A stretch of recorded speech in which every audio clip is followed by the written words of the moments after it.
As an organisation, we employ over 3,500 people. All of those people come to work to do a good job, to care for our patients and improve the services we deliver every day.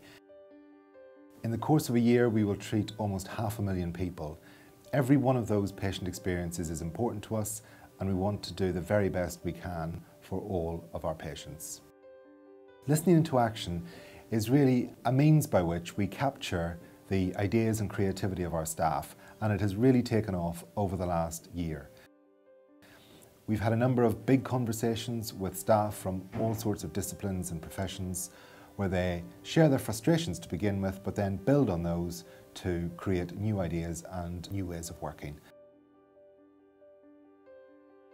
Listening into Action has provided the focus for people to be able to think about things that stop them providing really good care, the things that are the irritations and the frustrations, so that they're able to think about how they can change things or how things can be changed. It's about getting down onto the ground level from the staff that work like here and asking them and getting them involved and trying to find out what the real problems are. We feel that barriers are being broken down that were really difficult to overcome in the past. People talk to each other more, which is brilliant, and there's just a better environment to work in. As General Manager in Surgery and Anaesthetics, I think the success was almost tangible in terms of the fact we took the whole trust away, we did the 5 listening into action groups, and you could suddenly feel and hear staff talking about the big conversation and suddenly feeling as if they were being involved and feeling as if they were being asked. It supports the team in that they feel as if they're moving forward with the things they want to do.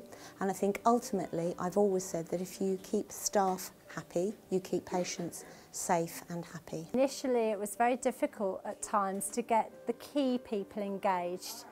But once we developed a strategy amongst ourselves, we knew who to contact and when to contact them. There were various methods and ways of working that we've just changed and altered slightly, introduced new techniques, phoning patients at home prior to them coming in for appointments, this kind of thing. But taken it even into the bigger picture, we've also, from that process that we worked on there, found ways of working with the CCGs in a much more joined up way.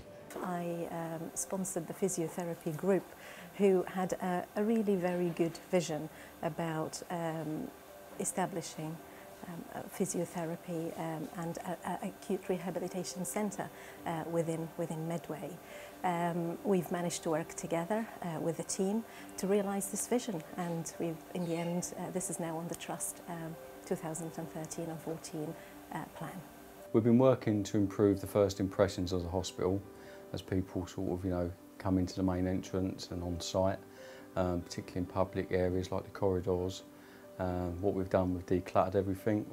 We've taken out non-relevant information. I've been involved with the staff development, how we can rotate staff through different areas so we can improve their knowledge, and that will have a big impact on the care that patients receive.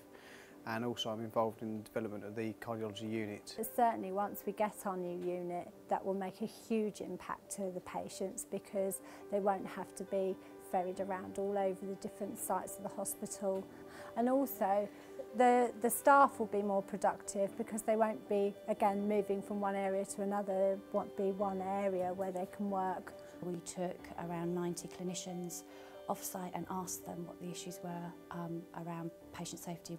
And we were able to harness some of those really good ideas and turn them and focus them back on the organisation to start improving patient safety. I was escorting a patient down to the ADL for discharge, and I noticed that I was leaving her in a room that was incredibly shabby and uninviting.